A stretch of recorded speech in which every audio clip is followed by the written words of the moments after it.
Good evening, everybody.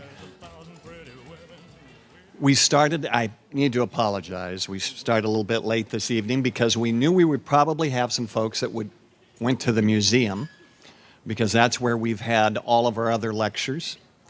But now we have this space thanks to a very significant and wonderful sponsorship from the folks at Zappos. And I hope you like the digs. Is it good? And it's interesting because I think we're going to hear tonight about advertising and commercialism and the landscape that entails all of that. And so we decided to put a few pieces around here just to make you feel at home. Okay, I have a few things I need to say, so please bear with me. First of all, in addition to Zappos as a sponsor this evening, also CenturyLink. Renaissance Catering, as always, the folks back there. Don't forget to get your goodies. Oh, those eclairs are killers. Always John Humphreys, Earth, Water, and Sky on sound. Thank you very much. Great partner of ours. The Nevada Arts Council and also the National Endowment for the Arts, both good friends of ours, and we think friends of theirs. So it's all good. Also our valued member. How many members tonight? Do we have any members we have? Ooh, cool. Great. Thank you for being here. Before you leave tonight, I'd just like to ask each and every one of you, please fill out the comment card. That feedback helps give us a little bit better understanding of what you like, what you want to hear, and where you would like to see this entire series go in the future. So please take a moment to do that. Also, at the end of this evening, our special guest will be signing his book, so you won't want to miss that as well. We're looking forward to that. And okay, so I have to make this announcement or our development director will fire me. Our first annual Boneyard Ball, it's the first gala that we've ever done, is coming up very quickly, March 4th. And it's going to be at Paris. We're actually going to have some neon signs in the ballroom at Paris. We're going to be honoring former mayor and current senior Caesars executive, Jan Jones, with the very first ever Glow Award. And we're going to have entertainment that evening from Frankie Marino and his band. If you've ever heard Frankie Marino, it's pretty cool. So if you're interested in that, see Brenda. Brenda, where are you? Right there. You can also go online, of course, at neonmuseum.org.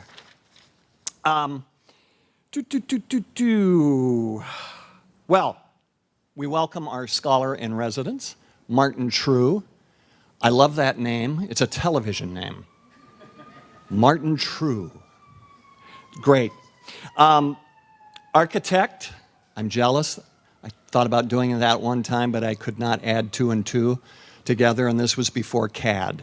So it couldn't do architecture, graphic design, which is very cool, and urbanist. Maybe I have a little bit of urbanist in me, I'm not sure. But anyway, he's author of Signs, Streets, and Storefronts, A History of Architecture and Graphics Along America's Commercial Corridors.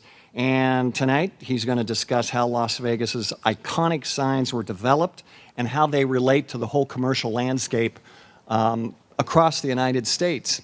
And I'm sure some of you know we're losing neon at a rapid pace across this country. It's quite sad. We're doing our best here in Las Vegas to save as much as possible. But neon did one thing in this country, and it certainly did it on steroids in Las Vegas. Neon sort of cut through all the visual clutter, and it continues to do that. So anyway, without further ado, I would like to introduce our speaker for the evening, Martin Treu. Give him a...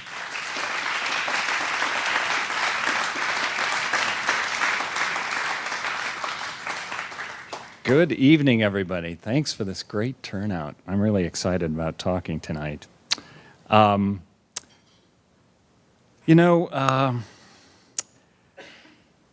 Before the age of the internet, a while back, if you were into neon or old signs, you felt like the worst ultra nerd of all time. And very much alone. Now, of course, we can check on the internet and find all these different sites where there are all these great signs posted, and you find out there are really thousands of people who love this stuff, if not millions, which is fantastic. The last time I was in Las Vegas was about 25 years ago, I'm ashamed to say. And yeah, and so much has changed, of course. I was very, very lucky at the time to be able to be given able to wander at will on my own at the neon or sign boneyard at Yesco. Spent hours back there. And little did I know at the time that someday somebody, a group of people, amazing people, would create a museum out of this material and more. And that is a real thrill. In fact, what a thrill it was just the other night to walk through, at the golden hour, walk through the museum with a guide and see all these people oohing and eyeing over the amazing stuff that you have in the outdoor museum, oohing and eyeing and asking great questions and taking selfies in front of this stuff that I thought nobody cared about years ago. What an amazing change. In fact, you really can't leave town without getting up close and personal with like that S in the stardust and getting a great shot next to that. That's a real favorite, clearly. This glitter is great stuff. People are falling in love with it more and more, and it's important to the Las Vegas experience, certainly. It's important to the history of Las Vegas, and it's important to the history of America. Hence my talk tonight, The Road to Las Vegas.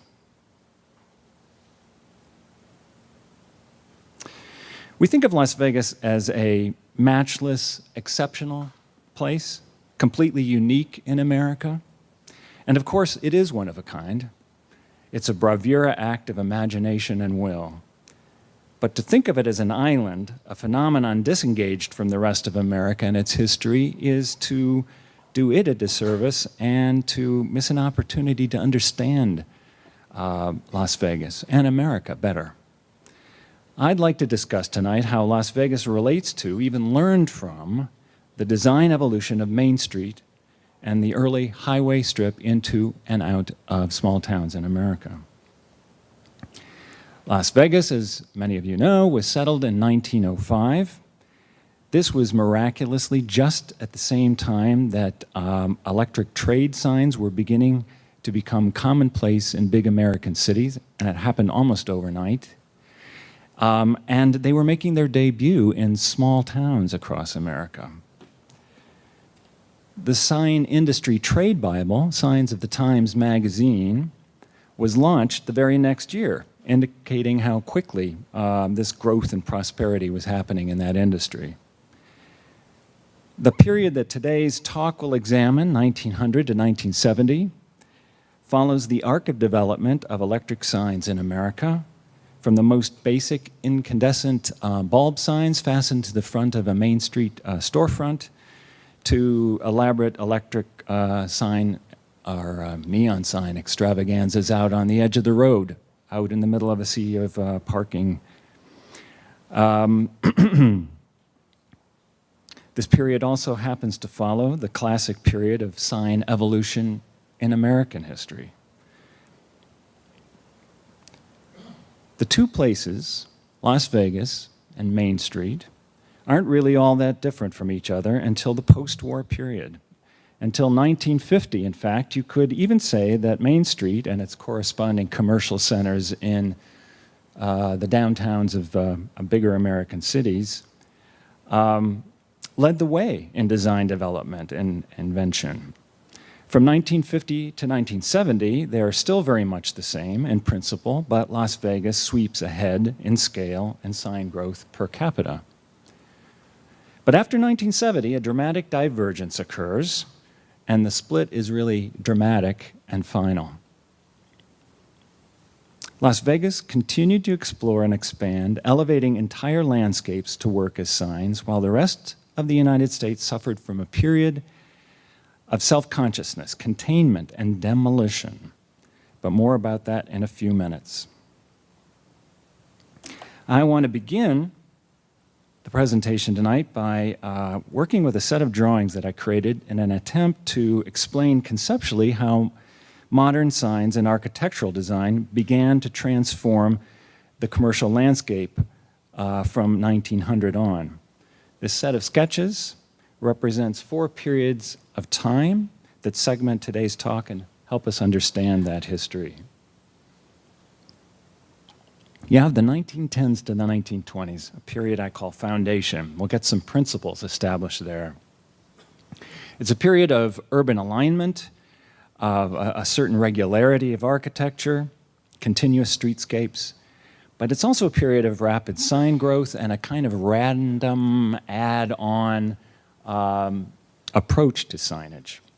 The 1930s attempted to overcome that randomness and the add-on character by smoothing out the transition from sign to architecture. It put architects a bit more in control of sign design. In the 1940s, a period of expansion, the continuous plane of Main Street is broken up. Boundaries are blurred, signs project up and out into the street, spaces flow. And then the 1950s to the 1960s, a period of, I characterize as explosion, where all the pieces that were once glued together now fragment and they splay across the landscape. So we have autonomous signs, figural, sculptural, all by themselves, and architecture that little by little recedes into the background and becomes sort of, generic. So we'll start with the 1910s. Get this right. Yes. 1910s brought conflict between the stability of the classic street block and its basic order derived from architectural principles, classical architectural principles, and the need to advertise multiple businesses per building. In many cases, the buildings, with their plethora of ornament and projecting cornices, made placement of signs a great challenge. We start with the false front, sort of a good starting point in American history, especially out on the frontier. It's really clean in principle. You have this front wall applied to a building that's really very humble. And this front wall, this parapet, the false front, attempts to make a very plain, simple building look more imposing, look more long-lasting, and more urban. These were quickly created towns, and they wanted so much to look like London right away. So this was a way that they did it in a kind of economic way. And it offered an opportunity for sign painters to advertise generously. Here we are in Las Vegas with false fronts that are perhaps a little bit more generous than you might have seen in that last picture. In Las Vegas, maybe the farther west you get, the lettering is bigger and more boastful. There's another sign type that's really important as we lay the foundation in our talk tonight, and that is the projecting sign. The projecting sign was particularly suitable for the frontier because of all the strangers unfamiliar with these new towns. They would come into town, not know where to go. So there are all these projecting signs that are reaching out to the street and explaining what's going on and where you find it. And the competition's pretty fierce. These projecting signs really work well in a competitive environment. Extrovert signs, really American signs, and very easy to make. Now, a very simple principle I want to talk about here before we get going. The basic commercial store front or commercial building typology in America. There are 3 of them here in a row that show the principles pretty well. You have a kind of an Americanized classical architecture. You have this entablature up at the top, which is what we would call the cornice of the building. You've got dentils and various features that were taken from classical architecture. You have columns that go down to the ground, and they're articulated in classical ways. Most important here, pay attention to this. You've got the fascia sign, and the fascia sign is taken from the way signs were lettered or carved out of stone in ancient Greece and Rome. There was this area called the fascia, and it's not terribly generous. It worked in Rome for certain types of businesses and civic institutions, but it might not be exactly what America needs eventually. So here's an example of a main street where it's pretty much playing by the rules. You see a number of fascia signs. You see some wall signs that are pretty close to being fascia signs. There's not much that's projecting or misbehaving, so to speak, until you get to maybe about a decade later, decade or two at the most, and you've got a number of signs that are projecting out into the street. And you've got a couple of sign typologies I want to point out here. You've got a vertical projecting sign here. Little by little, they'll get bigger and bigger. That was a sign typology where they realized, hey, this is how I make a sign bigger. I can't go any farther out here, so I'll go up and down. You got these horizontal projecting signs, and you got a lot of them. They're starting to pop up all over. When they're electrified with bulbs, you see just how big they can get and how effective they'll end up being. About the very same time period on Fremont Street. The signs are not very different, about the same size and placement. What's a little bit different here is that, the architecture in this town in Minnesota is a little bit more substantial. The town had been around longer. And you get out to Las Vegas, a newer town, a little bit more automobile-oriented, one story instead of two in many cases. The signs might be the same, but you can see they're really more important to creating that streetscape, to giving it character and making it seem substantial. Now I'm getting to a point where I want to explain a movement in America that was very popular in the early part of the 20th century called the White Way movement.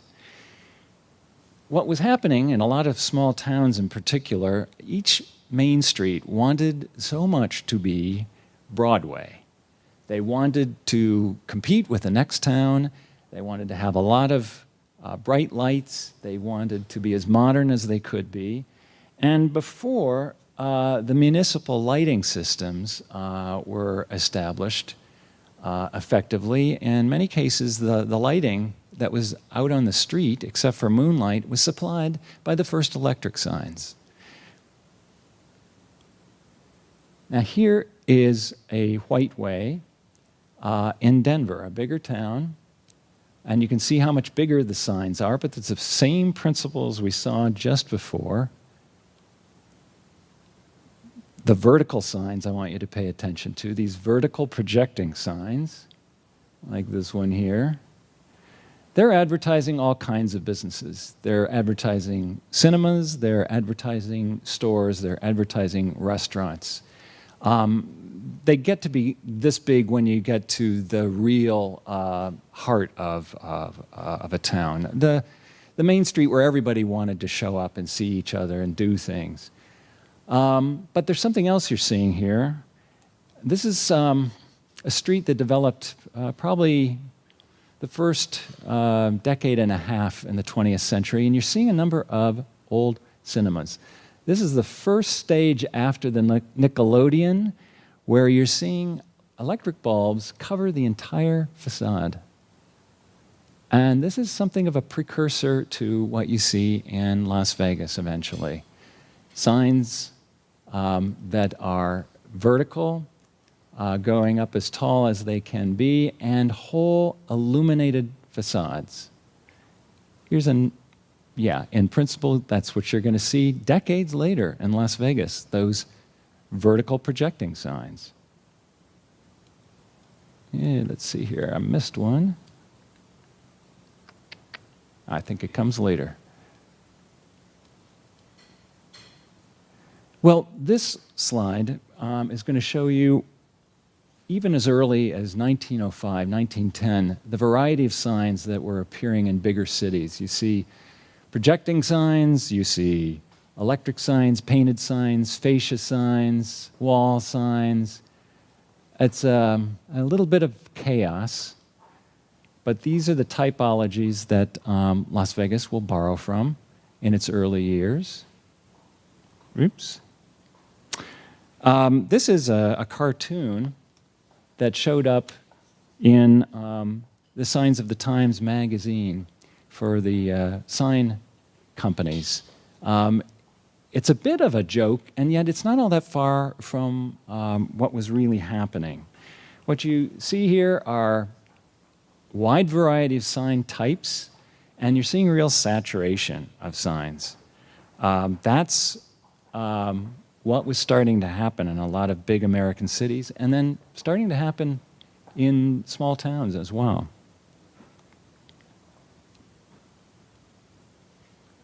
Even before the time of electrification of signs, we were seeing sign saturation in big cities. In fact, this is signs acting as architecture here. This whole parapet is just created by signs on top of signs on top of signs.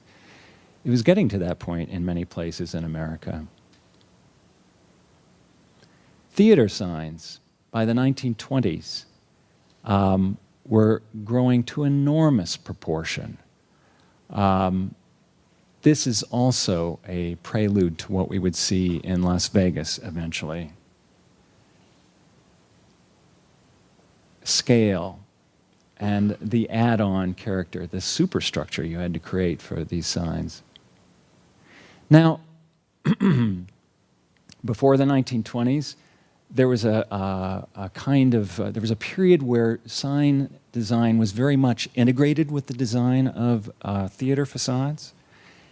And this was something that spilled over into Las Vegas eventually. I'm just going to say in principle, some of the great sign designers in Las Vegas started out with sign companies that did theater design, theater poster design, marquee design. So those principles were carried over to this city. Here you see a whole facade of bulbs and a sign that's, it's not an add-on sign in the sense we see those big vertical signs. This is a sign that is visually integrated. It's responsive to the architectural cues. Oops, and then this is what we would see at night, an absolutely electrified facade, and not so very different from what we see here, decades later.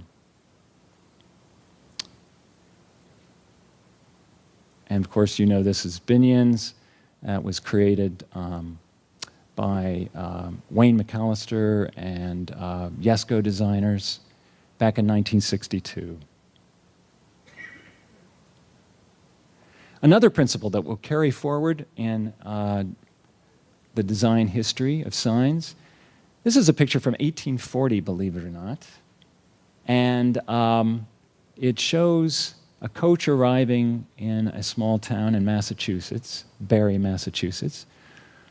After they made this long journey, they see the sign for a tavern. And not all tavern signs were this big, but there were more than you would think back at that time, as tall as that, something that you would see from afar, just as you're seeing a steeple for a town. It's indicating, hey, there's a town ahead, we're almost there. There's this sense of welcome with this sign way over the treetops. And how different, really, is that from these signs?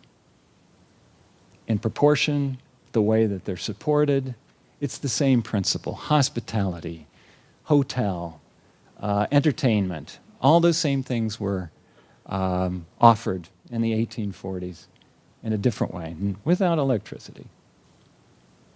Okay, so now we're going to jump on to the 1830s, or the 1930s, rather. Let me get the right century here. And as I said before, this is a period of great integration, design integration. It's a period of great creativity, design breakthroughs motivated by the will to overcome reduced patronage from a stagnant economy. Inspiration arrived from Europe in many cases. The storefront was reinvented in principle. Its design configured as one might create a poster or an advertisement in print. The visual integration of sign with architecture made businesses look futuristic. It was a new way forward, freedom from the past that had crashed and burned. Neon was a new material at that time, as of the late 1920s, and it suited this approach, allowing fluidity and linear continuity that was not possible with bulb signs. It also put the architect very much in charge. Architects were tired of seeing their buildings defaced, as they would say, with a sign that was added on that was not of their design. Here's an early example of modernizing a building. It was done by recladding the front of the building and then putting an add-on sign, as you might have a decade earlier, right in front, but it was sort of coordinated by way of the materials. You know, you have the neon outlining the window, you have the neon in the sign, same colors, et cetera, et cetera. Another very simple way of adding or modernizing might be just doing a little vitrolite storefront here with modern lettering down here, very minor but modernized. Here's the sort of before and after kind of principle I want to impart with you. Here in America, we would have the fascia sign attached sort of awkwardly to the front of the building above the awning. Whereas in Paris, which was very influential to Americans and American architects at this time, you have an area much bigger than the fascia. And the storefront grid, the door, everything is visually continuous. This was really a breakthrough. And look how large the lettering is here compared to the fascia band, very slim and very hard to see from a distance. Storefronts were designed like posters, literally. I mean, here is a poster from the early 1930s and a storefront created in the same principle with elements even from advertising enlarged and applied to the design.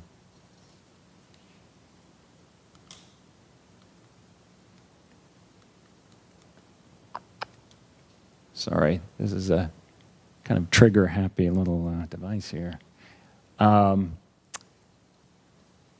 Here's an example of how illumination had become so important. You know, earlier we were looking at those photographs of the theaters with the bulbs all over the front of them. Well, here we are in the 1930s with a modern take on that. Illumination going up the whole front of the building. And in fact, it's sort of suggested that, you know, the illumination from inside is spilling right up the front of the building and bringing your eye in. Lettering that was very influential to architects. This from France. American architects loved it. Yeah, there must be a way of doing this. Okay. Here's an example from America, from State Street in Chicago, of architecture that was highly influential, graphic design highly influential. Alfred Alschuler in the mid-30s was designing storefront after storefront. He also designed a lot of buildings across the United States during this period. Look at the great lettering here, very compressed lettering that's very much lined up with the architectural features, as simple as they are. Really quite impressive. Okay, sorry, there we go. I'll do it very quickly. Okay, corporations get into the act here. They have products they want to sell, and here is an example of a glass company, Libby Owens Ford, that's trying to push their new product, Vitrolite. It's a great product in that it offers color, lasting color to a facade, and so architects were kind of going crazy with it for a while. The company promoted it in large part through competitions. They had a variety of different store types that they proposed would be redesigned, a dress shop, a drugstore, a restaurant, a filling station. So they gave us the original and said, okay, you guys go off and redesign it with color. And so, there were hundreds, maybe even thousands of entries into this competition, because you have to remember, in the 1930s, there were not many architects who were employed. And so everybody jumped in, and there was a nice cash prize. This was published in a book. It was published in magazines. It was the Modernized Main Street competition, and it really carried big weight. You can see how unique each storefront is, certainly not the kind of repetition we saw in the old-style storefronts with their classical fascia band.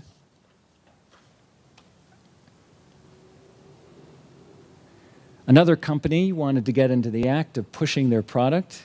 This is General Electric, that saw the potential for lighting, more light in architectural design. They made a big stand at the Century of Progress fair in Chicago in 1933 and 1934 with various corporate buildings that they were involved with, individual pavilions, as well as big displays in the electric pavilion. Like this is a diorama that swept around an area as big as this back wall with a full cityscape, lit, changing lights.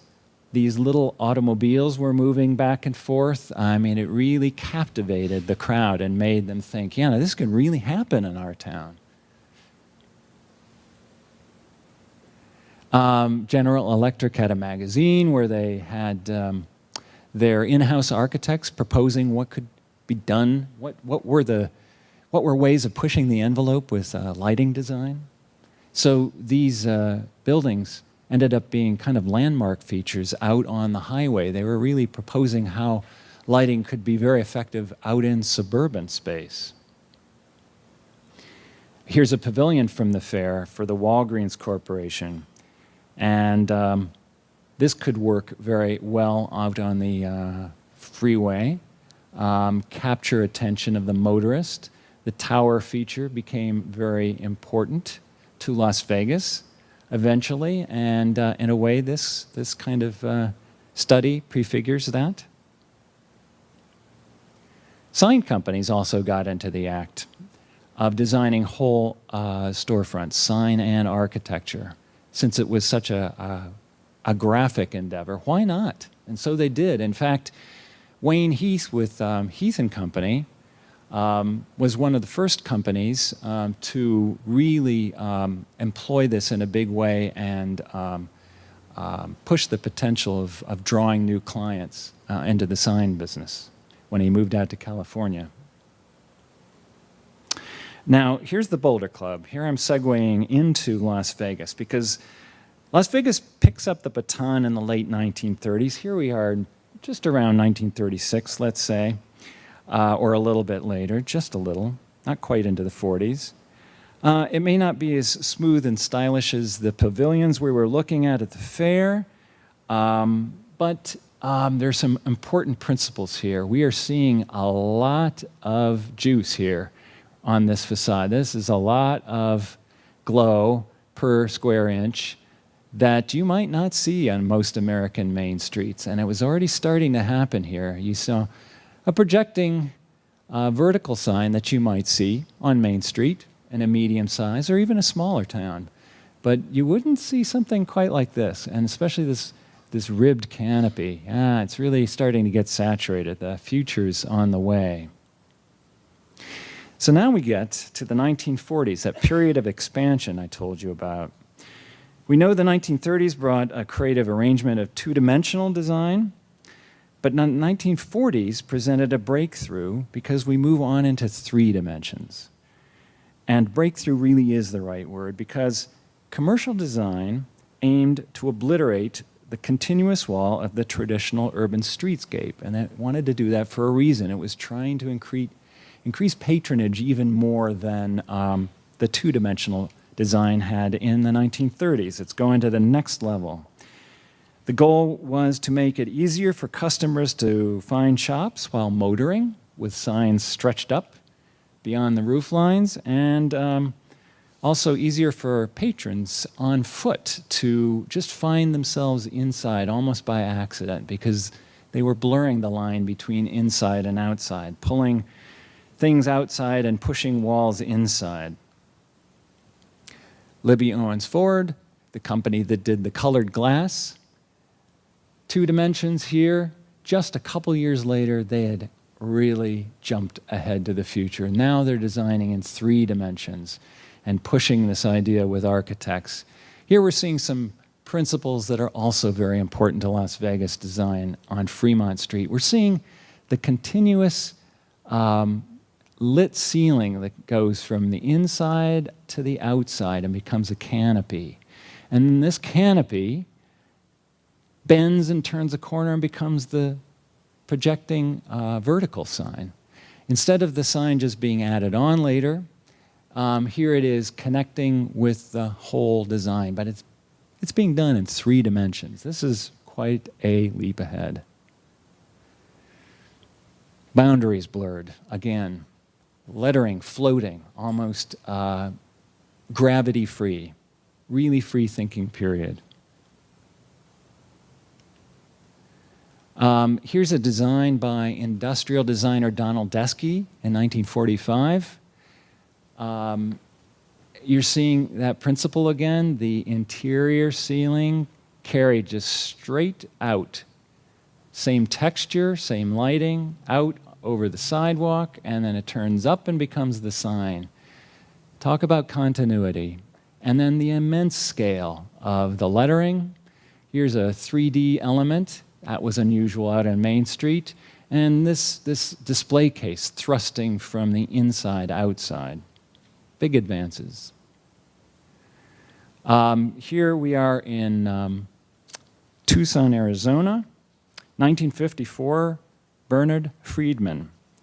There were designs like this all over America, where you would see, a canopy sort of continue the ceiling line out over the street.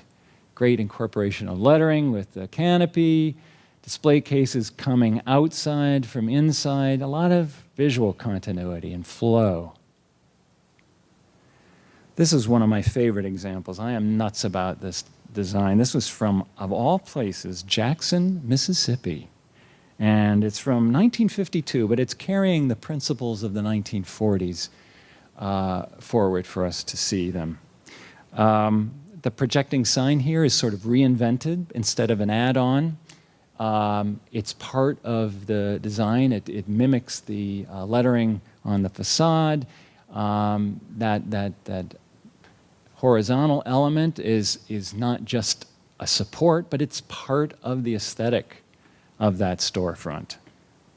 Flow of inside to outside.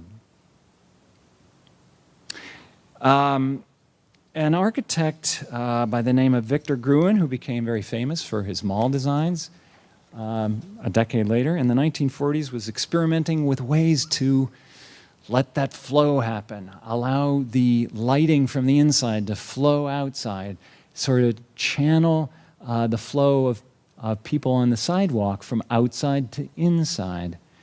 And the design I find particularly important to Las Vegas is what we see here. This saturation of neon, corduroy neon, great stuff, on a canopy. That idea would be carried up the entire facade in Las Vegas a decade later. So in late 1940s, it's not quite as smoothed out as we would see later, but we're seeing that saturation I was talking about earlier at the Boulder Club. Look at all this neon right over the heads of people as they're coming inside the store. It's as if the light from inside has just spilled out onto the street. And you got a great, really super scaled vertical projecting sign. All these principles are really starting to flow in Las Vegas. And here, in 1946, I believe it was, yes, Thomas Young, one of his first commissions in Las Vegas, 1946. The Boulder Club changed its vertical projecting sign from this, which seemed pretty big at one time, into something quite a bit bigger, more auto-scaled, can be seen from afar. And then signs like this one up here, which created a parapet of light where there was no wall at all. He also created a marquee of light, almost as if this was a cinema. There's that principle of cinema design coming into Las Vegas design history. And the continuous lighting from inside out to the canopy of the marquee is just flowing inside, outside. Another great example. This was by Herman Bornge of Yesco, by the way. There were big signs happening all over America, but they weren't as electrified as we would see in Las Vegas. But the principle was there, and the idea of covering up older buildings because they were out of style came to the fore in the late 40s and certainly in the 1950s. It was a principle we called slip covering, and it lasted for a long time. But look at the, crazy creative sign design. This is a sign company basically designing a whole facade. This is in Minneapolis. It's still there. This, I believe, has all been removed now. This was in Pittsburgh for many years, from the late 30s, I think, originally. And then, here's an example of the sign competitions commissioned by the National Electric Sign Association. They really were influential. And here we see in the late 40s and early 50s how sign and lettering starts to take over the whole facade. There really isn't any architecture going on here except for the graphic design that becomes a bit 3D here down at the end where the projecting sign sort of thrusts forward off of the facade of the building. Signs in general were getting bigger in cities because the automobile required it. Everything was getting to be quite big. So scale was happening everywhere. The blowing up of scale that we would see in Las Vegas was a trend everywhere. We see it here in Las Vegas in the, that's the late 40s. Here in Chicago, at an intersection known as one of the many shopping centers in Chicago, signs that went right up the sides of buildings, signs supported on rooftops, projecting signs, fascia signs, wall signs, just this intensity of signs. Signs were creating place. They really were, in places like Chicago, not just Las Vegas, and doesn't look all that dissimilar from Fremont Street, the exact same date. So now we're going to move on to the 1950s, that period I characterized with the word explosion. Business identities, which we've seen attached to architectural facades, but pulling away little by little. stretching to see the or meet the eye of a motorist, are finally breaking away from the buildings that they were advertising. The sign rapidly assumes autonomy as a 3D feature out at the edge of the road, a sculptural element surrounded by open space, as the business itself is pushed back from the road to accommodate parking. First, we're going to jump back quickly to see a precedent in the 1930s, the idea of a sign incorporated into a building's aesthetic, but sort of disengaging at the same time. This is 1930 in Chicago, North Chicago, by George Fred Keck. That could almost be the design of the early Flamingo, by the way. It's the same aesthetic and the same principle of a very simple blade sign creeping up past the roof line. Here's a design by Schindler, Rudolf Schindler from 1932 in Los Angeles. They were certainly aware of what was needed for the automobile, for the motorist, to excite her or him to stop at a business. You see some design features that unify these two. The horizontal features of this sign tower matching with what's down here, and yet, it's pulling away from the building. We're seeing that same intersection, but pulling away in some buildings in Miami Beach in the 40s and 50s. The Revere building that was 1950 by A.H. Mathis, and the Shelburne Hotel by Igor Polovitsky of 1940. Here's a plane, a sign plane, a pylon of a sort that it's been it intersects the building, and yet it's sort of an independent feature at the same time. That same sort of thing is happening over here, even though that's very early, the 1940s. It's happening here on Crenshaw Boulevard in Los Angeles. An element is pulling past the roof line, yet it's still engaged with the building design by way of some very inventive neon. And here we see it in Las Vegas, a really great sign for the Las Vegas Club, Victor Borge, 1949, by Yesco. Here we're seeing wall signs. This is all applied to a wall surface. Some are going up above the wall, but it's an implied wall at nighttime with all of this neon.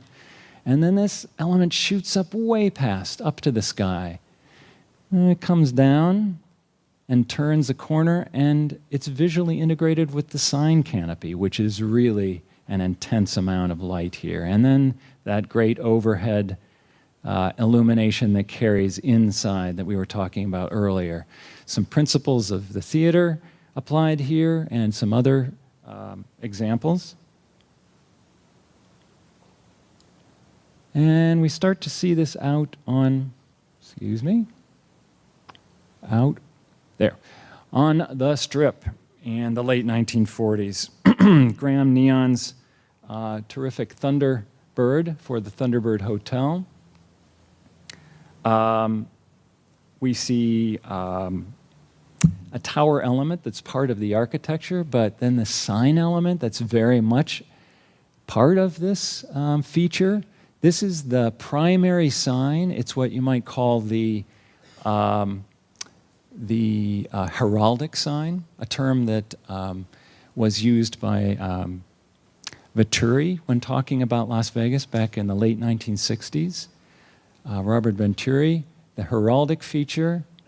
And then back over, you'll see later on, at the edge of the road, there was a simpler sign that just had the information. But this was the thing meant to catch your eye, and it's still part of the architectural composition in 1948. It's here, too, at the Sahara, which is in the early 1950s. Max Meltzman, the architect. And some of the early buildings along the Strip. Very, very pure design here. Assembly of vertical and horizontal. Now here, back at the Thunderbird, we see the heraldic element, the thing that you would see from afar, and really from a distance, this sign would seem quite low in comparison. But this is where most of the information went. Eventually the two would merge, but we're not quite there yet. Another look at theater design and how it was influential in Los Angeles. The sign towers were like nothing else you would see in the rest of America. They were sort of technically connected to their buildings, but really on their own and really trying to break away in a way. They were so major. The Academy Theater is by S. Charles Lee, by the way, and he did a pretty damn good design incorporating the tower in a way that helped it feel like it was part of the ensemble here. Las Vegas. Now, 1943, Wayne McAllister, the sign tower, engaged with the motel buildings. Then you get to the original Flamingo in 1946, engaged. It was part of a modernist assembly of horizontals and verticals. And then the second Flamingo, just a few years later, the design by Pereira and Luckman, 1943, along with Yes Go. The primary sign, the heraldic sign, is out here by the edge of the road. It is really a separate feature that's disengaged from the building. It's just, I don't even know if it's connected with a tiny piece of neon at the end there. It's its own thing. And then, that's balanced against this loose assembly of pieces. At the Tropicana in the late 50s, you have this great tower sign feature. This was before it was finished. Eventually, there was a big, sign lettering up at the top here coming out of the crest of this fountain feature. It was all outlined in neon. It was definitely something you would see from afar. And it would be one of the first things that would catch your eye in Las Vegas, being that far south. The sign that really does it for me, though, that really points to the way of the future, is the Sands sign. And this really defines the sign spectacular because it's really an independent feature. It is out at the edge of the road. It is not in any way connected to the building. And it is visually integrated just by its details, but it's physically very separate. The motel itself is able to move back from the street, and the sign moves up front. Eventually, this secondary sign, the informational sign, will merge in just a few years and become part of the main Pylon spectacular. And that would be the future for the next decade in Las Vegas. The sign spectacular that did everything. At the top, you had the heraldic portion that caught your eye from afar and seduced you. And then this informational part that would be under here, telling you, who the headliner was at the resort.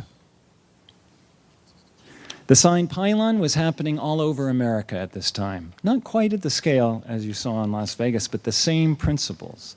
And by the way, the term pylon, as I use it, the pylon is not like a sign on a stick. Sign on a stick is something you might see in the 1920s advertising a filling station. That would be at the edge of the road, but that's about as far as it went. Nothing more spectacular. The sign Pylon has a mast that goes all the way down to the ground, and it becomes more figural and 3D. Designed, every part of it is designed. Now, this slide shows you examples published in Signs of the Times magazine from the early 1950s by a gentleman who was very influential with his proposals. It was, 1950 and 1952. You can see how this sign is starting to relate to the architecture that was originally behind it. George F. Myers was the designer.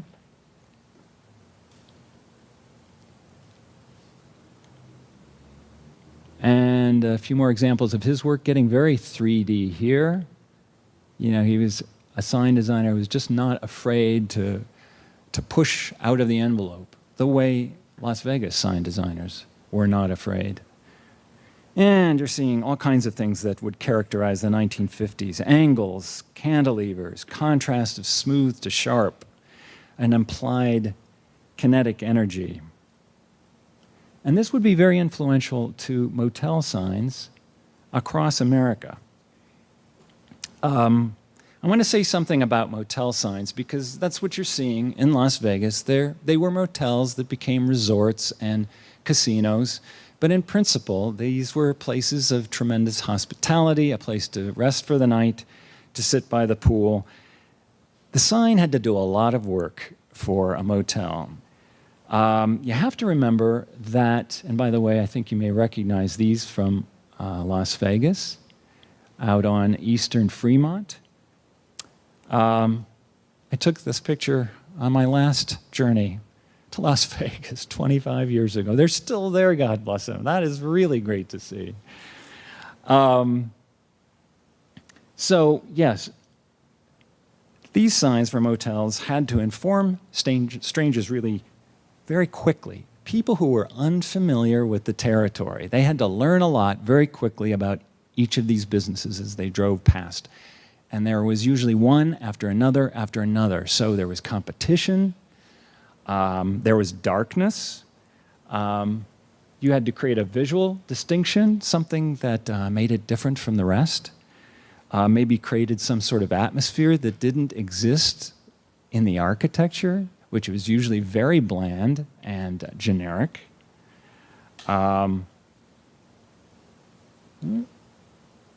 Some examples from Florida. Gone. Yeah, and at night, you really had to catch the eye. Some really terrific neon work done in the rest of the United States. Maybe some of you have seen some of these signs. I hope you have. Here's one that's still working in Missouri, Springfield, Missouri. And it took its cues from a sign that was created in 1952 in Nashville. Yeah, by Cummings and Company. 50 feet high. They called it the Great Sign. They're all gone now, except for one, I believe, in the Henry Ford Museum in Dearborn, Michigan, and possibly parts of one in the American Sign Museum in Cincinnati. But the basic principles are here. The major Pylon spectacular sign is here across America. And some others got to be quite tall, almost Las Vegas tall. Here's an example in Stroud, Oklahoma, between Tulsa and Oklahoma City from 1959 by the company Toonie Monday Sign Company. And here's one in Lexington, Kentucky by the Ruggles Sign Company from 1957. You know, there's really no architecture here to speak of. It's the sign that does everything. And it's really quite a sign to see if you're able to be there. If you're ever in in Lexington, please stop by. It's still there. In fact, it's just been restored. Okay, we all know McDonald's. Do you all know that in Downey, California, a franchisee decided they were going to break with the ranks and create a new sign. This sign that was part of the original 1952 design by Stanley Meston and Charles Fish was no longer sufficient at this big intersection. So they created this fantastic towering mutation of the McDonald's sign. It's still there. It's been restored. But this is another sign spectacular outside of Las Vegas. That's 1961, by the way. Just, exactly during the time period when we're going to see some of the great sign spectaculars in Las Vegas. Here's a competition by the National Electric Sign Association, NESA, for a shopping center. And this was really the apotheosis of suburban, mid-century sign design. It was crazy, organic, full of movement, visual movement, truly extraordinary, and very influential. These competitions influenced all of America, and you will see versions of these across America. Some examples by a man named Mac Teague, whom I met, discovered his work just a few years ago, just before my book was published. I was able to race these into the book because this guy was phenomenal. I had no idea. He had designed so many signs for Oklahoma City. He was so prolific and creative and playful. He was designing signs for the atomic age, and I mean, really, look what's going on here. Look at the energy and creativity. And that was sort of interesting. 1959, 1960 is when most of these date from. In 1959, in Fortune magazine, Saul Steinberg, the illustrator and satirist, did this drawing. And I don't know if you can see this very well, but you're seeing a roadside that's defined by crazy, really wonky, as the English would say it, wonky signs that are all kind of zigzaggy and all over the place, but pretty basic architecture behind. You've got rows upon rows of similar rooms and maybe a pool surrounded by a courtyard, but it's the sign that's doing the talking. How dissimilar, really? Was it really much of a parody? Because it's not all that different from what you might see in Oklahoma City. True creativity. He was not afraid, and I admire that about him. Now we're going to go back to Fremont Street. And in 1956, Kermit Wayne came up with this concept for updating the Golden Nugget. And what he ended up doing was camouflaging all the plain or older buildings that were behind this new neon texture and this Baroque edging. I talked to you earlier about slip covering. That was happening in all over America, but they were doing it in Michigan. They were doing it with aluminum panels. Here in Las Vegas, you were doing it with corduroy neon. You were doing it with light. Of course, he created this great Baroque bullnose for the corner, but I mean, just the whole way this building was covered. Now, I understand that this may not have been executed in full until maybe 62, but it's a design from 56 and quite advanced and very much a part of the 1950s slip covering. But elsewhere in America, this is part of a tradition. Along the boardwalks of the eastern seaboard, you would see really creative, saturated signage, a lot of neon. This was created for Wildwood, New Jersey, the ABS Sign Company.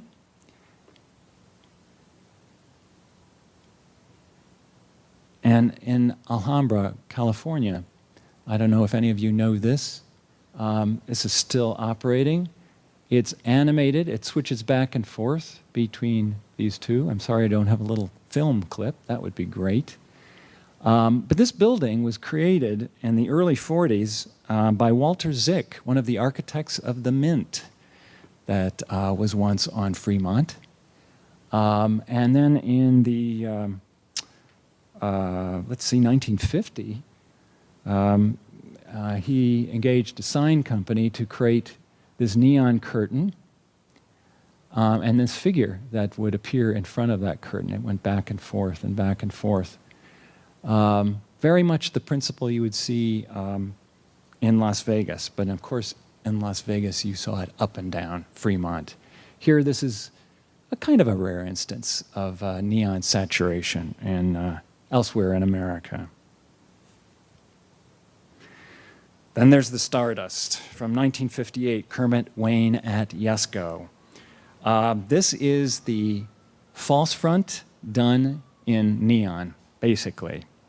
It's a principle carried from Fremont Street out to the Strip.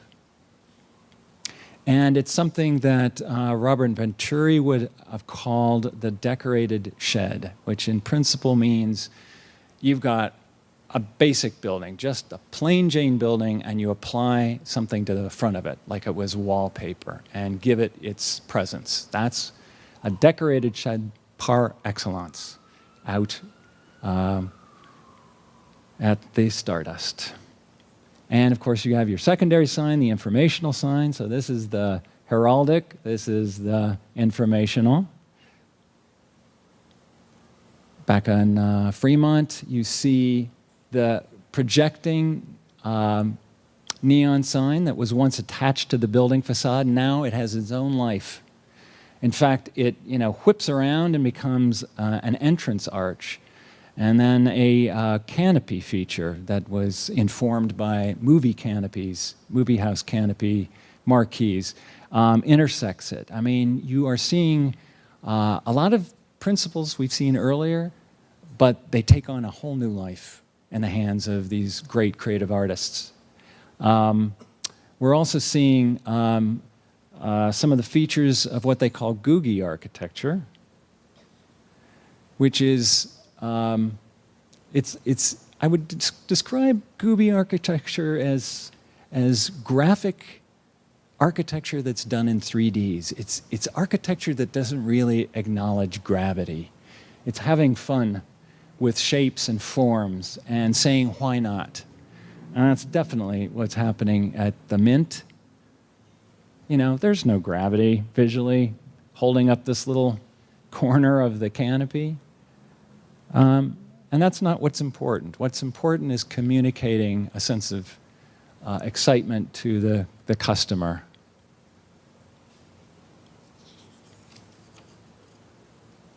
Yeah, I think I missed something here. I'm going to go back. Yes.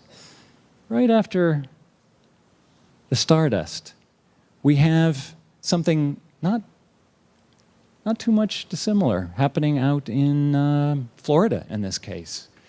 An absolutely neon-saturated facade for a grocery store. And these were built all over the state of Florida. They spent a lot of money on these. And it was animated in a very Las Vegas way. This central pylon had neon ribbing that they called it the waterfall. So you can imagine it just sort of cascading. The Cadillac fins there were pretty much solid. The lettering was outlined in white, then it was outlined in green, then it was backlit. All kinds of things are happening and mixing and matching. I saw a few of these before they were torn down, and it was a thrill. It was a thrill. It was like being in Las Vegas, standing in Orlando or Sarasota, and seeing this kind of neon artistry. Okay, so now the future of the pylon sign. We talked about how the Sands had established that principle of the sign that did everything out at the edge of the road. And, well, in the 1960s, we see it happen over and over again. The Dunes was one of the first. 1963, I'm sorry that's so small here, but you've probably seen other pictures by Lee Clay of Federal Sign. And then the terrific Aladdin extravaganza from 1966, Jack Larson of Yesco.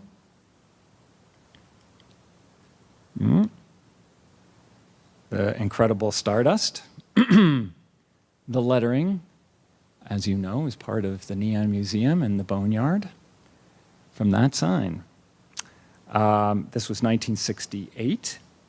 revised sign that took that little roadside information and blew it up and made signs that made a sign that competed with the sand sign and the dunes and the Aladdin. Just to think that all those, or many of those little particles of stardust are back there in the boneyard of this very museum. Fantastic. A few more signs. Caesar's Palace, the Flamingo, same principles. And then elsewhere in America, a spectacular in the sense of scale, maybe not in terms of animation, popped up all over America in one way or another, very creative signage. And then we get to this. This is what happens eventually. These are heraldic in a way. I mean, you got the big ta-da at the top there, big deal, and then almost nothing all the way down. And all the information is it's not happening here. It's happening on television and in advertisements and magazines. That's where you're getting your sense of McDonald's. You don't need to, the signs in Las Vegas had to say everything out there on that sign. You had to communicate all at once, everything you could think of. Ta-da. Didn't have to happen anymore. So I'm going to jump very quickly and go through this last part, which I didn't show you on the original diagram, a period I call containment. It's not my favorite part. It's what happens in the rest of America. It doesn't happen in Las Vegas, but it does happen in the rest of America. In the 1950s, a new aesthetic was coming into play. There was corporate symbol design. There was a love of white space and empty space as against to, great smaller features. It was a love of contrast, busy against empty. And architects that were winning awards in the late 40s and 50s, not all of them, but some of them, and these are big names, won with these storefront designs. Now, look at this sign. And this was by one of the most famous architects. I won't even say his name. It's too incriminating, this picture, I think. Over here, the architect is allowing the product to do the talking mostly. He's got a symbol up here. Okay, big deal. But, the name of the proprietor, forget it. So this was pretty influential. Here's an example of, and this is a very influential commercial designer for signs and storefronts. Morris Ketchum, he redesigned whole Main Street. Says, here's what you can do to modernize your Main Street. I'll do it for you. This was not organic design that happened little by little. It was done all at once, under the control of an architect who knew better, than the sign designers. I'm an architect, I'm allowed to say this. Victor Gruen, another architect and urban designer, loved to contrast old with new, old buildings, new buildings, community graphics, tearing down most of the older signs, maybe saving one of them because he loved the character of it. Picking and choosing. It was all done by the architect. This was a very influential designer. So many cities were coming to this guy and saying, what do we do for our downtowns? What do we do for our little main streets? Nobody's coming anymore. This was in the late 50s. In 1959, there's a huge collective panic attack across America. What do we do with our Main Street? Our numbers are dropping. Well, this guy started to tell them what to do. And then there's Main Street USA. Now, you might say, okay, well, look at all these signs here. Yes, that's true, but it's a kind of contrived fun, contrived chaos designed by one or a team of people all at once, didn't happen over time, And strangely enough, with all this electricity operating these signs, when people Disneyfied their main streets, they never included signs like this. They looked to the ye old period of 17th or 18th century America. Very odd, and yet they still said it was a Disney Main Street. Very odd. Also, principles learned from the 30s and 40s.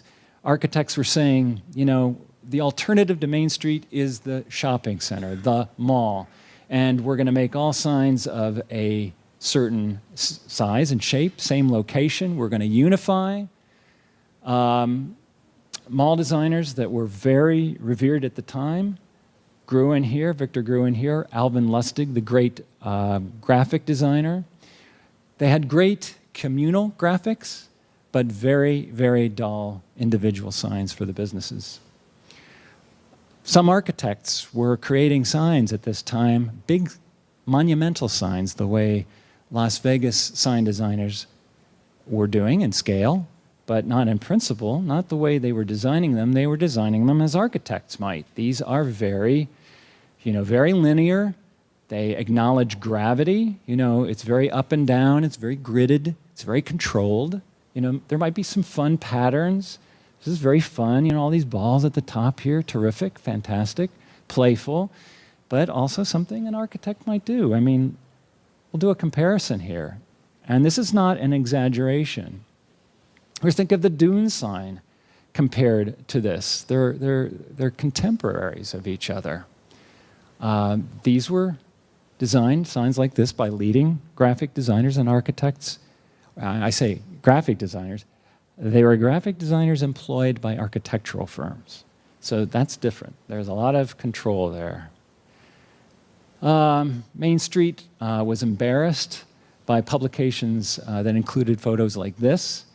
God's Own Junkyard by Peter Blake, incriminating images one after another, making Americans ashamed of their main streets. And so they wrote codes that were directed by other books that told them how to write the codes, oftentimes citing examples from Europe. Well, it was all about control. Neon was way out of fashion, so here's a neighborhood where neon was just forbidden, and this is what you get as a replacement. I took this photograph in 1985, and just a few years later, it was gone. So neon forbidden sometimes. Sometimes they were able to get rid of signs they didn't like because they said they were too tall, or they had too much sign area, or they were not high enough off the ground to allow cars to see one another. Every kind of excuse. And this was required by code, but it was also something that the corporation wanted to do. And so they cut way back to this little miniature sign that had nothing to do with the design of the facade.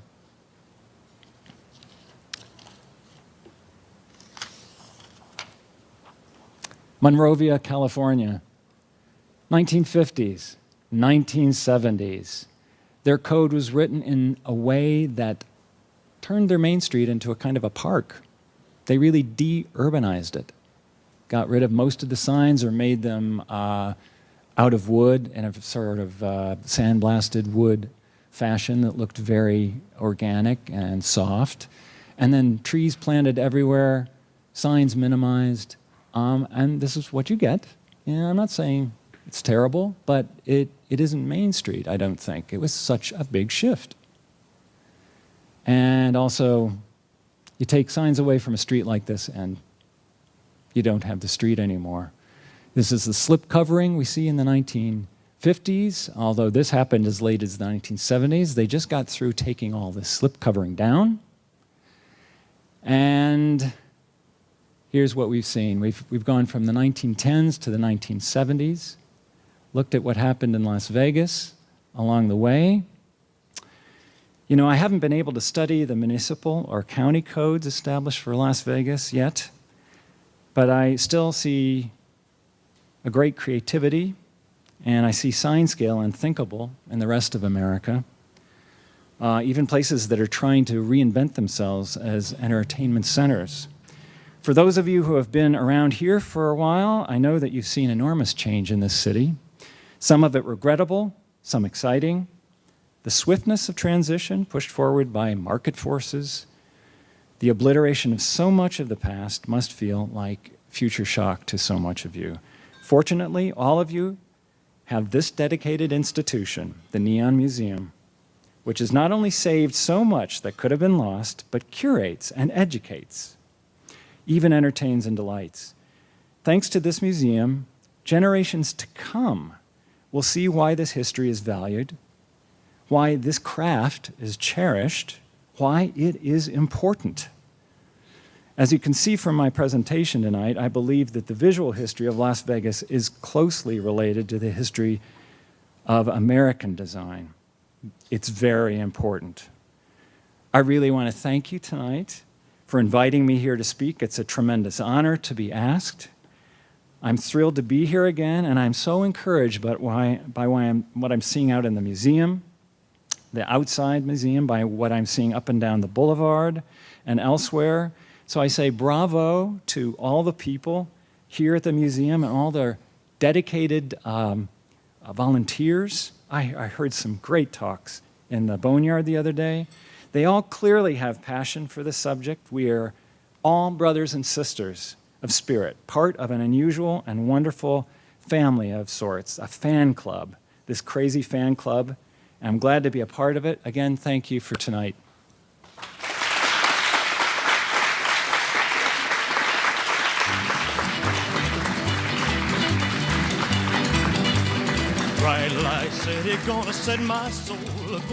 As you probably know, there's going to be a book signing over here. If you'd like to, just come take a look at the book. You don't have to buy it, but I'd like you to see.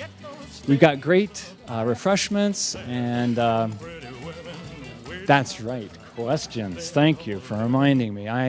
Any kind of question, no matter how small or large, if you have anything you'd like to ask, yes, please. Yes, the National Electric Sign Association still does this. Yep, it's amazing. To me, not quite as exciting as what you see there, but they still do it. And some of the signs are really creative. Yeah, they push. Yeah. Anybody else? Is there one city outside of Las Vegas where you have the signs that's still fairly intact, the large city? And what city would that be? Well, a couple come to mind. One, I would have said 10 years ago. A lot of things happened, unfortunately, to Wildwood, New Jersey. Maybe you've heard of it, a resort town. The amount of neon there was mind-blowing just 10, 15 years ago, and so much of it is lost. There's still a lot there, and all kinds, pylon signs as well as roof signs and projecting signs. Maybe not quite the full gamut we see here, but it's still worth visiting. I think, Denver really impresses me. Colfax Avenue has an enormous number of their older signs from mid-century still in place. They have a very dedicated group there called Save Our Signs, and a few others that work very hard to keep enthusiasm high and to do whatever they can to save a sign that's threatened. So I really take my hat off to Denver. I would say go there and just drive up and down this one street. Just keep going and you'll see a lot. Yeah. Any more? Yes, please. Yes, there's so many groups that are involved with that. Route 66 lost a lot. When I drove it years ago, I thought, gosh, it's not as much as I thought it was going to be. But what you do see is really extraordinary. And, they're working very hard to keep what's there. I'm really impressed. I wish there were a few more societies like that for the other routes. There are some, like Route 40, the National Road, Route 30, some of the north-south highways like the Tamiami Trail and whatnot. There's still, you know what, there's still so much out there. We've lost a lot, I admit. I've seen it come down in 10 years, 20, 30, but there's still a lot out there. And there are a lot of websites I can tell you about that will direct you where to go. I mean, makes it very easy. They help me get around now. Yeah. Any more questions? Yes, please. As retailers kind of like go away, where do you see signs kind of evolving at this point? I mean, it's more and more people about, internet shopping. I mean, Main Street's kind of like artificial, still covered on its own side. Yeah, it's a really good point. I have a couple of thoughts about that. One is that I think what we're seeing shrink with the internet are the bigger corporations, mostly. They're being hit hard because they offer what a lot of other stores offer. There's nothing distinctive. Whereas the locally owned stores, small and medium-sized, are the ones that are going to hang on a bit longer. So, the only question is some of them still have their old neon signs. They've protected them. Some would like to create neon signs because they're becoming more fashionable. Even in some smaller towns, it is expensive, and sometimes they have to make compromises. That's tough. But it's not all on the way out with the internet. I think it's not as grim a picture as we might have guessed. But I'll talk with you more about that. We could debate. Anybody else? Yes, please. I can assure you that the city of Las Vegas and the county, when it comes to municipal codes, it sucks. Oh, I'm sorry to hear it. We're losing a lot of signs, and we have almost no leadership, both from the city council, the county commission, or even at the state level to preserve the few signs that we have left. So the Neon Museum plays an important role in that. So we look at a person like you who can lead the city in having a signed historic sign ordinance to preserve what we have left. So we think you can bring up a lot. I'm really surprised to hear that, but I'm glad you've told me. And I tell you what, I care enough about this subject that if anybody can ever talk to somebody on the city council and say, you know what, I'd like to bring this guy to do a little talk, little slide presentation, talk about how important nationally Las Vegas is, why these signs, and also why they're working so well to help retail and create a sense of place. I mean, I know you know that, but I know sometimes you have to bring an authority in to help a cause. So I'd be glad. I'll come out on my own ticket. I would do that for Las Vegas. Yeah, sure. Anybody else? Oh, yes, please.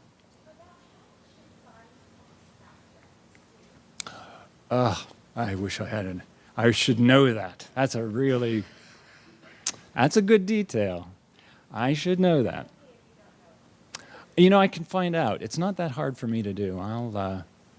That'll be my next path of research. We'll have to stay in communication because I think, we're both interested in that fact. Yeah. Yes, please. Yes, I'm doing a new book as a follow-up to this one. It will be all photography. Fortunately, this book sort of launched my reputation for publishers. It was hard to get this published with much color photography, even though it's a really great publisher, really high reputation. They had to cut their color budget at the last minute because of a downturn in the economy. So we didn't get to put the color in there that I wanted to. So a lot of images that didn't get into that book, plus a lot of work I've done in a decade that I would like to add, I'm putting together in a book right now. That'll be all images. There are a couple other books that are in the pipeline that have to do with American town design. But sign design, I have a website and I have a Facebook page, which I really encourage everybody to join. Just like it, and you will get some really interesting posts. It, in a way, it's like, you know, you get the book, and everything I've learned since then, I post on this page. So it's like pages added to the book all the time, plus some information that other people are sharing with us. So I encourage you, signs, streets, and storefronts. You just use the title, and it comes up in Facebook if you're interested. Yes, please.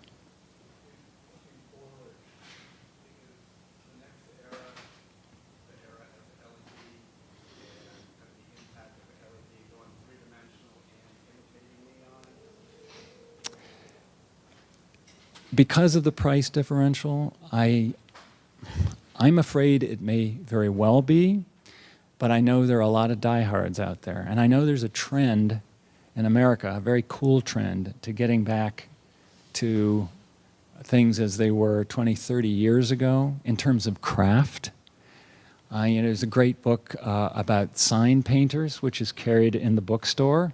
Wonderful book, I recommend it. They also did a great film, which I also recommend to you, that profiles a lot of great sign painters. I wish the same thing had been done for electric sign designers. But I think because of this interest in working with materials that, you know, have a history, and bringing a craft back that, you know, we don't want to forget how to bend neon and how to do this well. We want, you know, the older neon benders to show the younger ones how to do it, and it is happening.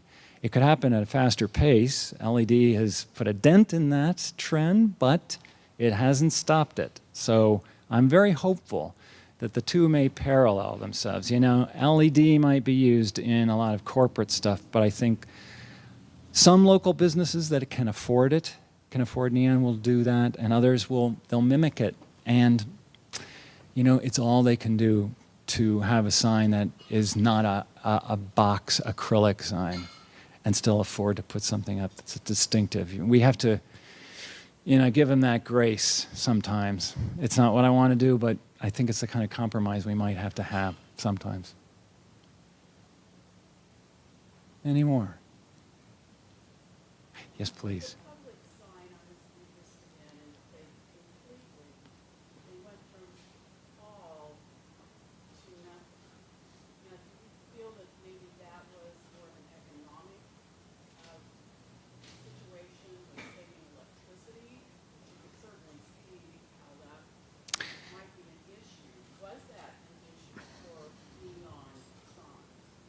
Well, neon doesn't take the kind of electricity people think it does. In fact, the amazing thing I always hear is they say, just leave the neon burning day and night. It really, you know, you're using up more of the life of the neon by turning it on and off. So I think that publics may have made their decision. Personally, I think it was because they wanted their new corporate identity out there. Now, what happened after they did that reduction that I showed you, a few years later, they sort of realized the error of their ways, and they had a lot of people coming to them and saying, what happened? What happened to the Cadillac fins? What happened to the waterfall sign? And, you know, it came to be recognized that that was loved, and neon became popular again. And so what they did is they created some new stores that sort of took their cues from that design, but I can't say they were very successful. They were pretty awkward.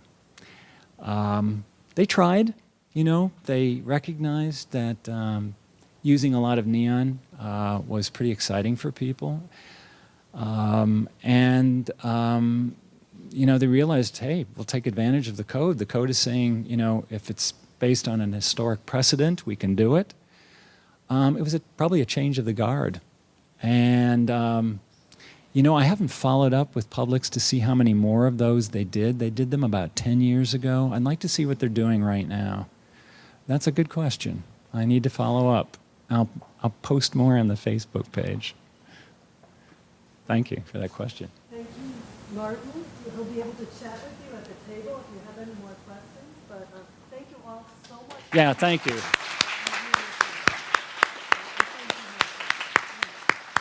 Set my soul on fire. Got a whole lot of money that's ready to burn. So get those stakes up higher. There's 1,000 pretty women waiting out there. They're all living a devil may care. And I'm just a devil.